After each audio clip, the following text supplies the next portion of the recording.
할렐루야. 하나님 은혜에 감사와 찬양을 드립니다. 부족한 저에게 간증 기회를 주신 하나님께 감사드립니다. 성지순례에 참여하게 된 동기는 말씀의 역사적인 현장 체험을 할 수 있는 기회라고 생각했고, 초대교회의 굳건한 믿음을 지킬 수 있었던 배경이 궁금했습니다. 성지순례 중에 느끼고 깨달은 소감은 여러 방문지 중 4도시에 대해서 말씀을 드리겠습니다. 첫 번째로 이스탄불입니다. 이스탄불의 이전 도시명은 기독교를 공인한 로마 황제 콘스탄티누스의 이름을 딴 콘스탄티노폴리스입니다. 기독교 핍박이 시작된 네로 황제 때부터 약 250년의 긴 시간이 지난 후 콘스탄티누스 1세 때 기독교가 드디어 공인이 되고, 로마 제국의 수도도 로마에서 현 이스탄불인 콘스탄티노폴리스로 330년 만에 전도되었습니다. 이후 데오도시우스 황제 때 기독교가 국교로 정해지면서 기독교는 유럽으로 급속 확산되는 큰 전환점이 되었습니다. 이 역사적 사실을 통해 느낀 점은 만물의 창조주이시며 주관자이신 하나님께서는 때로는 네로와 같은 대적자를 통해 핍박과 고난을 견뎌내야 하는 역사도 하시지만, 영원히 끝날 것 같지 않은 핍박도 긴 인내 끝에 로마 제국의 또 다른 황제 콘스탄티누스를 통해 구원의 역사를 이루시는 하나님의 섭리를 알 수가 있었습니다. 또한 국가의 위정자들 역할이 그만큼 중요하다는 생각도 하였습니다. 향후 신앙생활 중에 고난이 찾아올 때도 낙담하거나 의심하지 않고 조급해하지 않고 끝까지 임마누엘의 하나님이 저희 곁에 살아서 역사하심을 확실히 믿는 마음 자세를 가져야겠다고 다짐했습니다. 두 번째는 틀의 목마로 유명한 티르케 드로아입니다.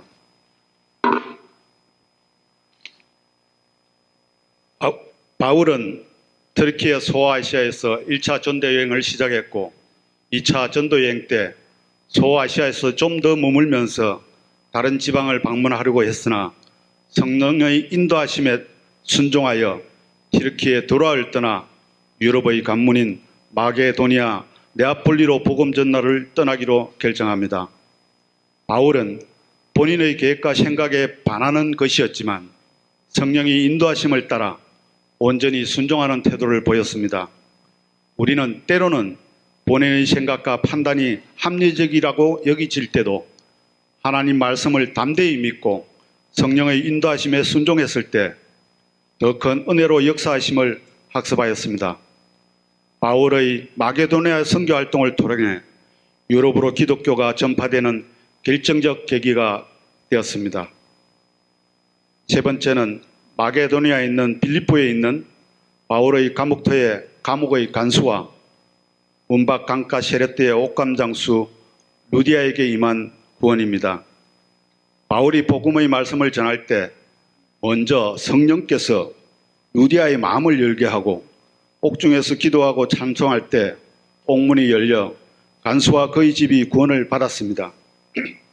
우리가 복음을 전도할 때 상대방이 어떤 반응을 보일지 두려워할 필요가 없는 것은 나의 능력이나 노력과 무관하게 하나님께서 그들의 마음을 먼저 열어주사 주를 영접하게 하는 역사를 보여주심을 배울 수가 있었습니다.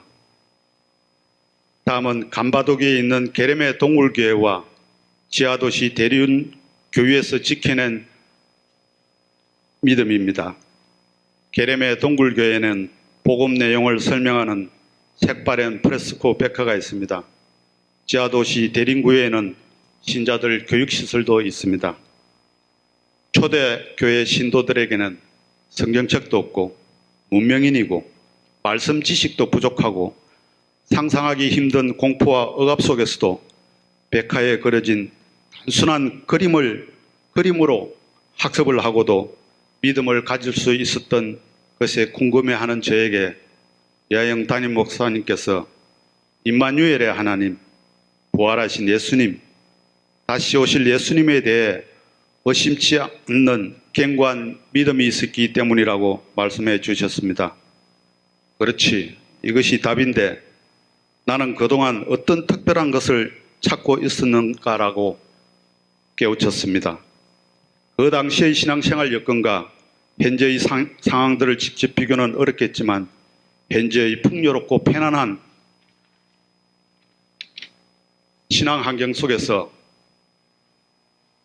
믿음만 있으면 뭐든지 할 수 있는 시대에 살고 있습니다. 세상의 즐거움과 경제 활동의 핑계로 예수님 사랑을 등한시하였습니다. 이제부터라도 하나님과 온전히 동행하는 삶으로 변화되길 다짐해 봅니다. 끝으로 9일 동안 온전히 예수님만을, 말씀만을, 사도 바울의 발자취만을 생각하고 또한 성지순례를 함께한 단원들과 객없이 나눈 대화의 시간들이 영원히 잊지 못할 소중하고 값진 시간이었습니다.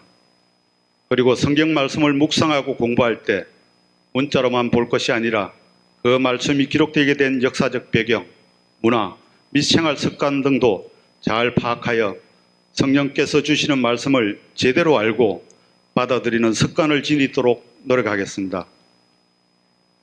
자동문은 닫힐 줄 알면서도 믿음을 갖고 그 닫힌 문을 향해 걸어가는 사람에게만 열린다고 합니다. 믿음은 확신입니다. 예수 부활, 예수 생명, 성령의 인도하심을 따라 굳건한 믿음으로 예수님 사랑에 열심을 다하겠습니다. 그동안 기도해 주신 성도님들께 감사드립니다.